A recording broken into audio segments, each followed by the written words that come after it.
জাতীয় পার্টির কেন্দ্রীয় কার্যালয়ের সামনে পুলিশের সদস্যদের এবং আইন শৃঙ্খলা বাহিনীর যারা আছেন তাদের কিন্তু সতর্কতামূলক অবস্থান এবং পাশাপাশি স্থানেই কিন্তু গণ অধিকার পরিষদের একটি মশাল মিছিল চলমান। ধারাবাহিকভাবে 2 দিন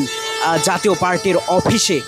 হামলার যে ঘটনা ঘটেছিল সেই ঘটনার রেশ ধরে কিন্তু পুলিশের আজকের সতর্কতা অবস্থান কর্মসূচি পালন করছে এবং পুলিশ কিন্তু এই মুহূর্তে আছে কাকরাইলের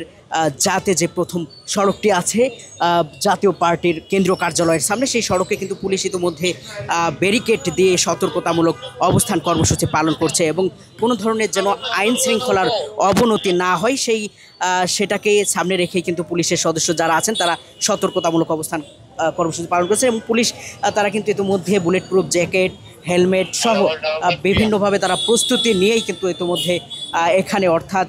জাতীয় পার্টির যে কেন্দ্রীয় কার্যালয় আছে সেই কেন্দ্রীয় কার্যালয়ের পাশেই কিন্তু পুলিশ অবস্থান করছে। দর্শক, জানিয়ে রাখি যে গত 2 দিন জাতীয় পার্টির অফিসে গণ অধিকার পরিষদ হামলা করেছিল, সেই হামলাকে ঠেকাতেই যেন আবার সেই হামলার পুনরাবৃত্তি না হয় তারই জন্য কিন্তু পুলিশ এখানে অর্থাৎ জাতীয় পার্টির অফিসের সামনে পুলিশের যে সতর্কতামূলক অবস্থান এবং এখানে দেখতে পাচ্ছেন তারা কিন্তু ব্যারিকেড দিয়ে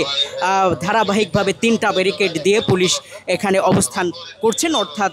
পুলিশ এখন আছে জাতীয় পার্টির কেন্দ্রীয় কার্যালয়ের সামনে।